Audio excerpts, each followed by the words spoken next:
everyone. Welcome back to Jewish Matters. Budget cuts are not. Our next guests know the importance of art in our lives and in the healing process. They are the founders of the Art for Healing Foundation. Earl Pinchuk is here. He's accompanied by Gary Blair. Welcome. And thank you for being here. I think your project is an incredibly relevant one. Thank you so much. Thanks for having us. Tell us a little bit about what the purpose is. The purpose of the foundation, again, is to create a healing environment in a hospital or any type of institution. Which you would think is you don't need to do that because it's a hospital and that's where people go to heal, but obviously that's not the case. It speaks a great deal to why the foundation actually got started. We had a friend who was an artist and he actually died in the Royal Victoria Hospital in 2001. And he spent the last 3 years of the last 3 months of his life in the Royal Vic, and it was only after he passed on that we kind of realized we could have created a better environment for him to spend the last months of his life in. And from that, and with a couple of other serendipitous circumstances that happened at that time, as collectors, we thought this was our way of contributing back to society, and that was to create better healing environments by creating more beautiful environments, things that would, or an environment that would distract people from the from some of the reasons why they were actually in hospital. How does art heal? Art heals. There are actually scientific studies that have been done now that actually talks about exactly how art addresses a healing environment. Art per se does not heal on its own. What it does is it creates in the physiology of the human body a different response than it does if you were, say, in a hospital where there was no art. So art has a physiological effect on people. It actually calms blood pressure, brings blood pressure down. It takes people to a better place, and so by doing that, you allow the body to actually focus on the healing process. Makes you less nervous, less anxious, those sorts of things. How do you decide how do you decide where to put the art, what hospitals get the art, what kind of art to put up? I mean, is there a process? There is. The process is we have many artists that are now contacting us wanting to donate artwork. We'll go visit them.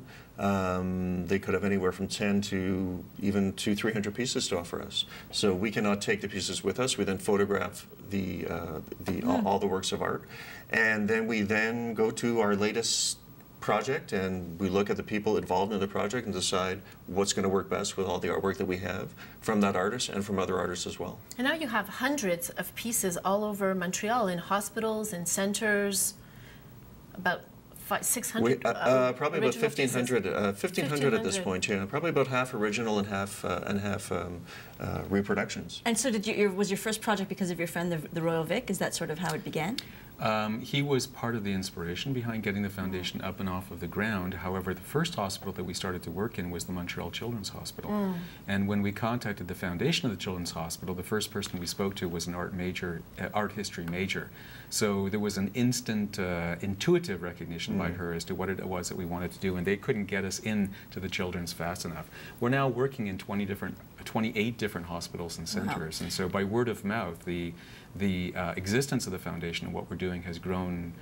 It has grown quite a bit in the last 7 years. And I guess it's all public funding.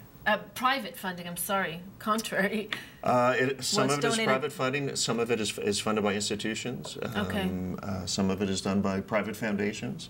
We're starting to get money just about from everywhere. Everybody wants to help, everybody wants to see this happen. I think the elements that we work with, which is again our donated artwork, so it's not costing any money to purchase the artwork. And the framing that we use, a wonderful company called Renwill here in Montreal, they really give us a wonderful deal, so it really doesn't cost that much to do our projects. And that's their donation. I think it's important to mention that they're a very philanthropically minded organization. So when we approached them, they were on board in no time flat. Do you think your Jewishness has anything to do with it? Do you think that your Jewish upbringing made you want to give back to society, or that the Jewish and the arts go really hand in hand? Certainly my Jewishness probably did play a part. I think it's more of a personality thing, in the sense that I'm the type of person, and Gary is as well. We're just two people who think we want to make a difference in the world, and how can we do that? And this opportunity is really what came up. We just saw that there was this hole missing in the medical system. And also there was so much artwork in the city that was just idling away in artist studios, not enough exhibition space. Right. So why not combine the two For together? very talented local artists that have nowhere to show their work. Absolutely. But I think it's I'm sorry, but I think it's entrenched to actually say that yes, in terms of the whole Jewish experience and the notion of tzedakah and the notion of giving back to society definitely has played an important role in how we have moved forward in the Montreal community, because much of our support has come from the Jewish community, and much of it in both monetary support as well as artistic support as well. There's a tremendous number of very talented Jewish artists in Montreal, and I would say that a good percentage of the works that we have had donated so far have come from the Jewish community. Yes. On that note, you were talking about the Hebrew letters that you put up in one of the hospitals. Tell us a little bit about that. The Hebrew letters were, there's actually 24 canvases of, I believe there are 26 letters in the Hebrew alphabet, although some people would say 23, so would you guys know? For debate. We won't debate that. Norman Leibovich was a Montreal artist, and he painted 24 canvases in 1983. He passed away in 2002. In that period, the canvases never got sold. They were in his basement, and once he passed away, his actually children, Charles and Bebo Leibovich, contacted us. We've been working with the family because they not only had 23 Hebrew letters, but 1,200 canvases in the basement. So they've donated to us. The canvases were then donated to Maimonides, and now they're up in Maimonides in one corridor where they're beautiful. Really in 30 seconds, can you tell me a little bit about the art education aspect of your foundation? Surely. One of the very first reproductions we put up in the Montreal Children's Hospital was a poster by the American artist, Mark Rothko, and it had the name Rothko written on the bottom of the poster. And this was in what was the department? Hematology is where it was. Hematology. Yeah. Anyway, Hematology, a nurse came out from finishing her shift, walked out, saw us installing the poster, and said, "What's a Rothko?"